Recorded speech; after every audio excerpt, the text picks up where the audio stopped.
रविवार की शाम को देश में नई सरकार की गठन होगा। नरेंद्र मोदी लगातार तीसरी बार प्रधानमंत्री पद की शपथ लेंगे। करीब 6 दशक के बाद ये पहली बार होगा जब कोई नेता लगातार तीसरी बार प्रधानमंत्री बनेगा। नरेंद्र मोदी की ताजपोशी के साथ उनके नेतृत्व वाली तीसरी सरकार काम करना शुरू कर देगी।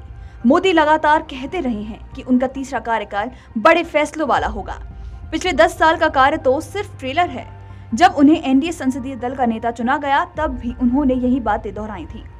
मोदी के दूसरे कार्यकाल में जम्मू कश्मीर से धारा 370 का हटाना, राम मंदिर का निर्माण, नागरिकता अधिनियम कानून का लागू होना बड़े फैसले के रूप में गिना जाता है।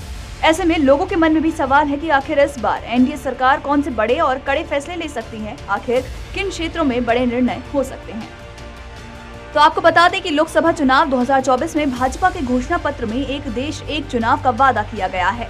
नरेंद्र मोदी समेत भाजपा के तमाम बड़े नेता इसे लागू करने की वकालत कर रहे हैं।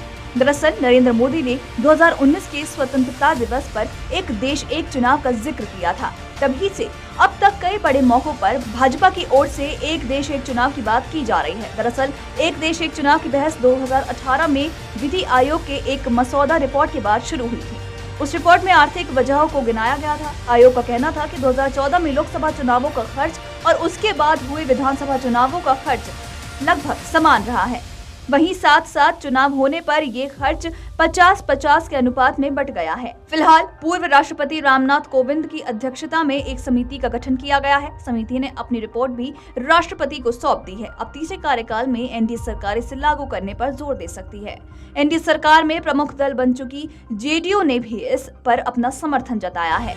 देश भर में सबके लिए एक समान कानून करना भाजपा के एजेंडे में रहा है। पार्टी में 2024 के घोषणा पत्र में इस विषय को रखा गया है। भारतीय जनता पार्टी ने 2022 में हुए उत्तराखंड विधानसभा चुनाव में इस मुद्दे को बनाया था और चुनाव जीतने के बाद इसे लागू भी कर दिया था।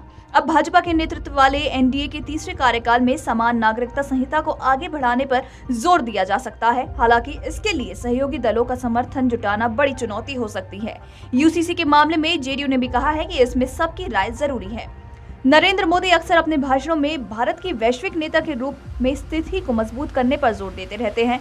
अपने तीसरे कार्यकाल में मोदी की विदेश नीति के लक्ष्य होंगे संयुक्त राष्ट्र सुरक्षा परिषद में भारत की लंबे समय से प्रतीक्षित स्थायी सदस्यता को साकार करना। विदेश नीति के मोर्चे पर सरकार यूएनएससी की सदस्यता पर जोर देगी, लेकिन इस प्रयास में संयुक्त राष्ट्र में सुधार भी शामिल है।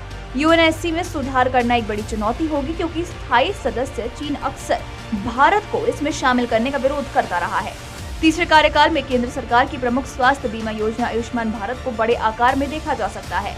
आपको बताते चले कि नरेंद्र मोदी चुनावी कार्यक्रमों में ये कहते रहे हैं कि तीसरे कार्यकाल में बड़े फैसलों के लिए मोदी की गारंटी पूरी की जाएगी। चुनाव परिणाम घोषित होने के बाद भाजपा कार्यकर्ताओं को संबोधित करते हुए मोदी ने भविष्य के लिए अपने विजन को रेखांकित भी किया था। मोदी ने आयुष्मान भारत के तहत प्रदान की जाने वाली मुफ्त स्वास्थ्य सेवा तक अभूतपूर्व पहुंच पर जोर दिया था। इसके अलावा भाजपा के 2024 के घोषणा पत्र में आयुष्मान भारत के कवरेज को 70 वर्ष से अधिक उम्र के वरिष्ठ नागरिकों और ट्रांसजेंडर समुदाय को शामिल करने के लिए आगे बढ़ाने का भी वादा किया गया है।